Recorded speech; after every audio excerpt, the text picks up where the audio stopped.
So, when you think of empires that really stood the test of time, who comes to mind? Rome, maybe? The Ottomans? Yeah, those are the usual suspects. But today, we're diving into the story of a southern African powerhouse that most people have never heard of, but which lasted for over 1,000 years, the Mutapa Empire. And I mean, how long are we talking here? Get this. The Mutapa Empire was around from roughly 900 CE all the way to 1902. That is 1,002 years. Think about that. A continuous history stretching from the Dark Ages right into the 20th century. It's just an incredible story of resilience.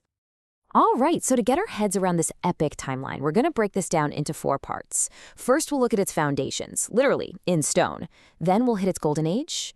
After that, we'll explore the unique spiritual culture that held it all together. And finally, we'll track its fracture, its incredible resistance, and its eventual fall. Okay, let's dive right in at the beginning. The story of Mutapa doesn't just pop up out of thin air. No, it's built on the foundations of civilizations that came before it. You have to go all the way back to around the year 1000, with the rise of a powerful Shona civilization called Mapungubwe. Then, over the next couple of centuries, the center of power shifts and they move to this city that would become the heart of everything, Great Zimbabwe.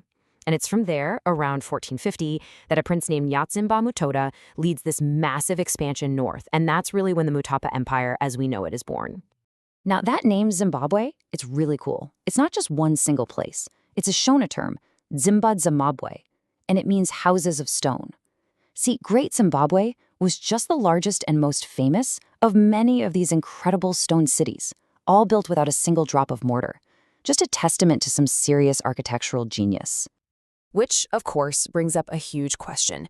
If Great Zimbabwe was this magnificent capital, the absolute center of their world, why on earth would they just leave? Well, the answer is this amazing mix of spiritual belief and straight-up practical politics. Oral traditions tell of a brutal civil war over the throne. All that bloodshed apparently offended the great ancestral war spirit, Marenga, and when his spirit literally left the city, that was a spiritual catastrophe. So you have that, combined with Prince Mutota's ambition to find new resources and trade routes, and that was the push they needed to head north. And that move north, it kicks off an era of just unbelievable power and wealth. We are now in the empire's golden age. The emperors themselves held the title Mwene Mutapa, which, you guessed it, is where the empire gets its name. It literally translates to Lord of the Realm or Owner of the Mines. Talk about a power move. The title itself tells you exactly where their authority came from. Total control over the land and its insane mineral wealth. Under Mutota's successor, an emperor named Matope, the empire just explodes. In a reign of only about 30 years, he expands its borders from the Kalahari Desert all the way to the Indian Ocean. He becomes, without a doubt, the most powerful leader south of the equator, completely dominating the incredibly profitable trade in ivory and copper. And we really need to understand just how wealthy they were.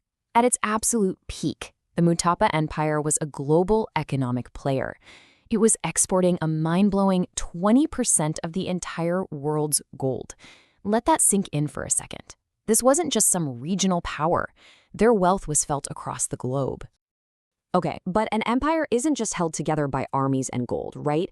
It's bound together by beliefs, by culture. So let's take a look at the spiritual and cultural heart of Mutapa. Their spiritual world was very structured. At the very top, you had Mwari, the one supreme creator god. Below Mwari were the Mhondoro. These were the powerful ancestral spirits of kings and the empire's founders. And then, at the personal level, you had the Mudzmu, the spirits of your own family ancestors who you could call on for help. But these Mhondoro were a huge deal. They created this powerful, unbreakable link between leadership and the divine. The belief was that after a great emperor died, his spirit would actually return to the world of the living as a lion. This made the lion a sacred animal, and it meant the emperor's authority was seen as immortal, continuing to protect the kingdom long after he was gone. The empire's culture also had this really sophisticated social conscience. They had what was basically a social welfare system that cared for the disabled. They were known as the king's poor. And according to their tradition, slavery was forbidden. They believed all labor had to be compensated to avoid spiritual misfortune. Even the emperors took immense pride in being farmers, viewing it as a truly noble pursuit. But, as we know, no empire lasts forever. Starting in the 16th century, pressures from the outside and conflicts on the inside began to tear at the seams of Mutapa. This leads to a long period of fracture, incredible resistance, and its eventual decline. A big part of this was the arrival of the Portuguese, which created a total clash of worlds. You have Mutapa society, based on communal land, social welfare, and a rejection of slavery. Then you have the Portuguese, bringing in private warlords who seized land, relied on slave armies, and used political manipulation and even assassination to get what they wanted. These two worldviews just could not coexist. This clash fueled absolutely devastating civil wars because the Portuguese would back their own puppet candidates for the throne. The human cost was staggering.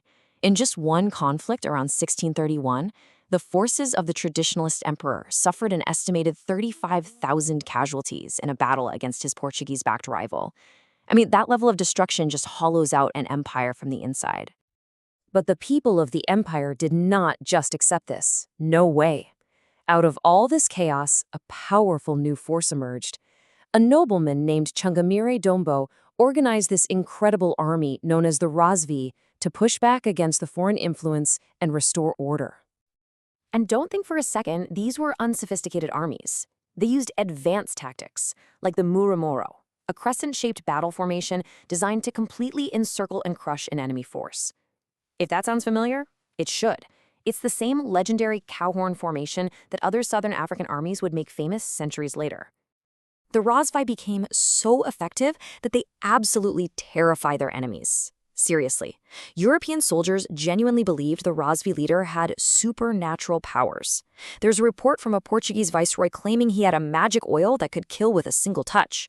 That's some next-level psychological warfare, and it gave them a huge advantage. Now, even as the Razvi carved out their own empire, a smaller but incredibly resilient Mutapa kingdom endured.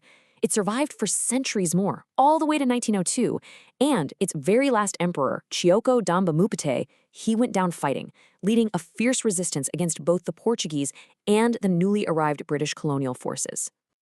The spirit of that resistance lived on. Mbuya Nhenda, a powerful spirit medium who channeled one of the empire's founding spirits, became a leader of the first major uprising against colonial rule, the First Chimurenga. Before her execution, she spoke these prophetic words, "My bones will rise again," and that promise became a rallying cry for future generations fighting for independence. From the stone walls of Great Zimbabwe to the defiant words of its last heroes, the legacy of this incredible 1,000-year empire is woven right into the fabric of the region. And it leaves us with a final question to think about.